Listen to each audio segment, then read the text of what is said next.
This month will be the one-year anniversary of one-party rule.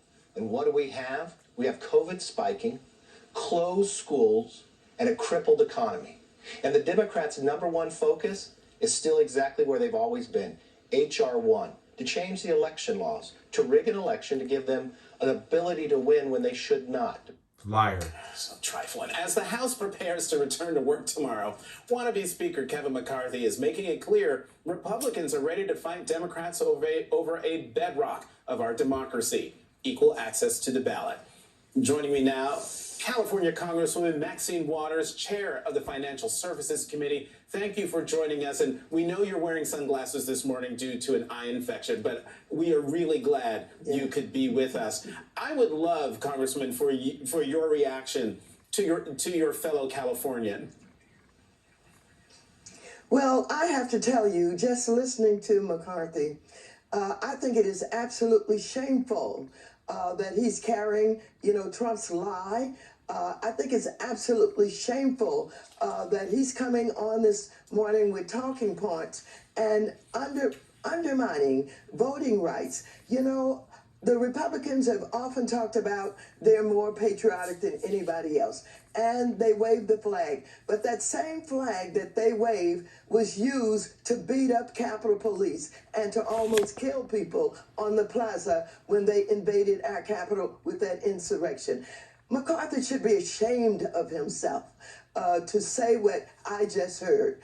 Number one, he's talking about a disaster with COVID that nobody anticipated. And this President Biden has done everything possible to ensure we have the testing, we have the vaccinations, that we have the information, that we work with the experts. And he knows that. But he wants to play politics, and he's afraid of Trump. And the next thing we know, he'll be running down to Florida to get his instructions from Trump so that he can come back and do the messaging that he's made to do. It is absolutely outrageous. Okay, well, that's Congressman McCarthy. Now, I want to have you listen to someone from the other side of the Capitol, from the Senate. Senator Ted Cruz, he had a time of it this week. Watch. We are approaching a solemn anniversary this week, and it is an anniversary of a violent terrorist attack on the Capitol, where we saw the men and women of law enforcement demonstrate incredible courage. The way I phrased things yesterday, it was sloppy and it was frankly dumb. And I don't buy that. Whoa. I don't buy that. Look, I've known you a long time, since before you went to the Senate. You're a Supreme Court contender. You take words as seriously as any man who's ever served in the Senate. And every word you repeated that phrase. I do not believe that you used that accidentally. I just don't. So, Tucker, as a result of my sloppy phrasing, it's caused a lot of people to misunderstand what I meant. Congresswoman Sloppy? No, it is, again, absolutely outrageous for him to come on the air groveling the way that he was doing to Tucker Carlson.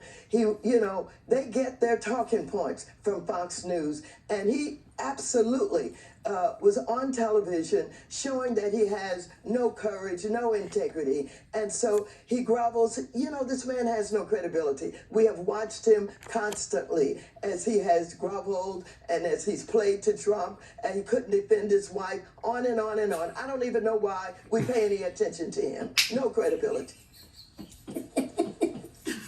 Sorry, Congresswoman. Okay, moving right along. We're gonna jump. We're gonna jump. Let's see. We went from California to Texas.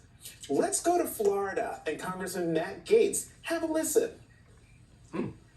We're ashamed of nothing. Seize the day. We're proud of the work that we did on January 6th to make legitimate arguments about election integrity. We're actually going to go walk the grounds that patriotic Americans walked from the White House to the Capitol, who had no intent of breaking the law or doing violence.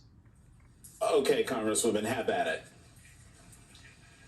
Well, the world watched what happened, And for them to try and rewrite history and to tell people, don't believe your lying eyes, is absolutely outrageous. He'd better be concerned about what's happening to him. He'd better be concerned about, the fact that he's being investigated, and there are concerns about him and young girls and on and on and on. But absolutely, to get in our faces and talk about they had no intent of hurting anybody when we've got 5 of our Capitol Police who are dead, 150 of them who have been harmed.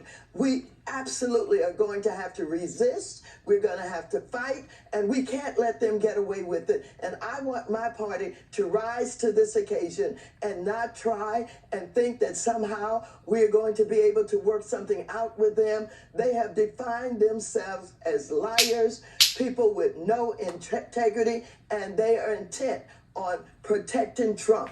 And they're all afraid of him. They are not representing even their constituents. And so Gaetz needs to shut up. Yes!